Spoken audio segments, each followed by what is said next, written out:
I'm Devin Feely, and later today, Donna Green and her family will mark the solemn anniversary of a horrible crime. 35 years ago, her infant son was kidnapped, and neither the child nor the kidnapper was ever seen again. It's a story of unimaginable loss, a lost child, lost time, lost opportunities, and as we found, even lost evidence. Sometimes I feel something is missing, like a motherless child. He was a beautiful baby.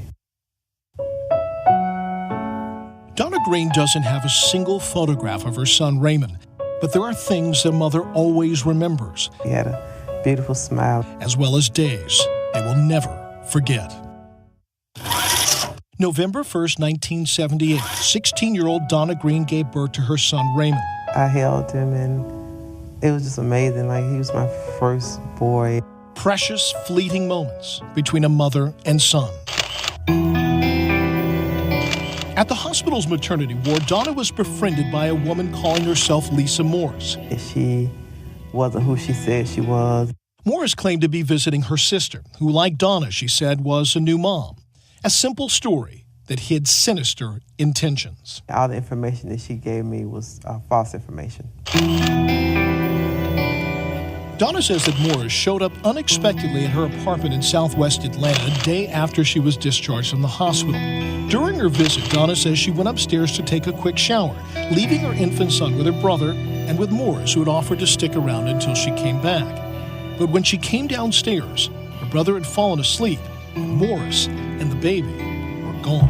I noticed the baby wasn't there. I woke him up, asked him where was the baby, and he said the baby started crying, and she picked the baby up and walked the baby to the door. So I went to the door, and she wasn't there. Donna called the police, who quickly discovered that virtually everything Morris had told her had been a lie. She was there to steal a baby. And now Morris was gone, and investigators were struggling to figure out who she really was and where she'd taken Raymond. It's a question that haunts Donna 35 years later, as well as the nagging suspicion that more could and should have been done to help find her son. Raymond's disappearance was never front-page news. The coverage was limited to a few lines buried deep in the local section days after the kidnapping, where the articles were easily overlooked and largely ignored. I was poor and I was black. Now, Raymond didn't matter.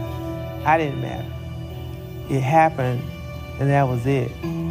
Adding insult to those injured feelings, decades later, Donna went back to the police hoping to get a copy of Raymond's case file. She'd brought newspaper articles and a copy of Raymond's birth certificate, but a detective told her that he couldn't find an incident report or any record of Raymond's disappearance. The original investigative file and all of the evidence it contained was missing, like her son. How do you lose a case file? I don't know the answer as to where the file is.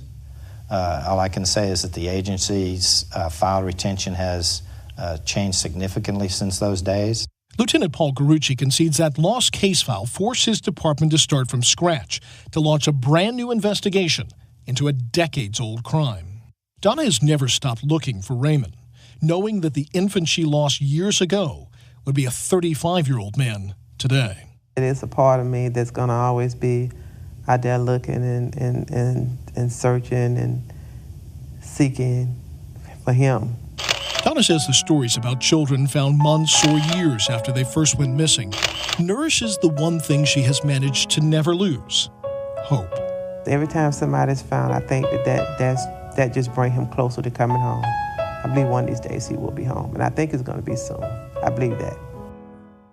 The Atlanta Police Department has entered Donna's DNA into a federal database. It has yet to provide any matches. They have also investigated someone who came forward claiming to be Raymond and was later proven to be an imposter.